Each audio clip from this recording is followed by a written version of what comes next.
नमस्कार दोस्तों। आज हम बात करेंगे आईएलडी के पेशेंट्स के बारे में। तो आईएलडी नाम की जो बीमारी है उसका कोर्स बहुत वेरिएबल होता है। बहुत ही रेयर केसेस में वह स्टेबलाइज हो जाती है, आगे प्रोग्रेस नहीं करती। उससे भी रेयर केसेस में वह दवा के साथ रिवर्स भी हो जाती है और उसका प्रोग्रेशन रुक जाता है। लेकिन अधिकांश केसेस में जो देखा गया है, दवा से उसके प्रोग्रेशन की स्पीड स्लो होती है, लेकिन लंग की कैपेसिटी उत्तरोत्तर समय के साथ कम होती चली जाती है।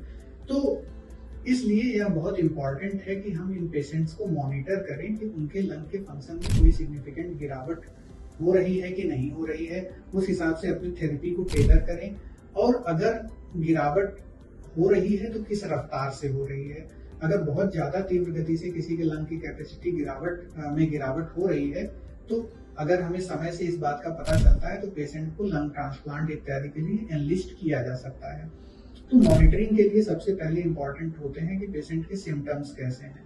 तो सबसे पहले तो अगर पेशेंट सिम्टोमेटिकली बेटर फील कर रहा है आपके इलाज से, तो इसका मतलब ये है कि संभावना अच्छी खासी है कि पेशेंट का आईएलडी स्टेबल होगा।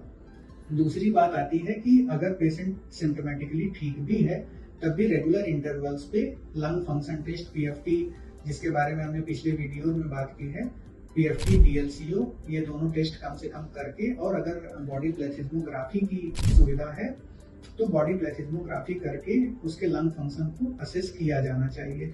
यूजुअली पीएफटी डीएलसीओ और बॉडी प्लेथिस्मोग्राफी 3 से 6 महीने में रिपीट किया जाता है। अगर पेशेंट का डिजीज स्टेबल है तो ऑब्जेक्टिवली कई बार हम रेडियोलॉजिकल एविडेंस के पीछे नहीं भी जाते हैं, क्योंकि उसमें रेडिएशन एक्सपोजर होता है। लेकिन अगर आपको थोड़ा भी लग रहा है कि लंग फंक्शन में गिरावट हो रही है, तो यूजुअली हम ईयरली एक रेडियोलॉजी रिपीट करते हैं। वो मोस्टली एचआरसीटी थोरैक्स होता है, जिससे हम पिछले सीटी स्कैन से कंपेयर करके उसमें बढ़ने या घटने वाली ओबेसिटीज के बारे में पता करते हैं। कोई फाइब्रोसिस बढ़ रही है, घट रही है, उसमें ग्राउंड ग्लास ओबेसिटीज कहते हैं, वो बढ़ रही है, घट रही है, वो सब सारी चीजें पता की जाती हैं।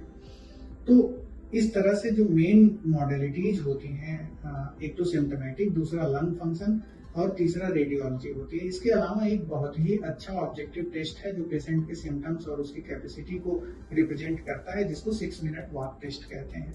तो इसको भी समय पर करके देखा जाता है कि पेशेंट की खुद की कैपेसिटी और उसकी परफॉर्मेंस कैसी है। अगर इन पैरामीटर्स में तीव्र गति से गिरावट होती है, जिसके स्पेसिफिक इंडिकेशंस हैं, तो फिर पेशेंट को लंग ट्रांसप्लांट के बारे में बताया जाता है और उसकी दवाओं को उस हिसाब से मॉडिफाई किया जाता है। धन्यवाद।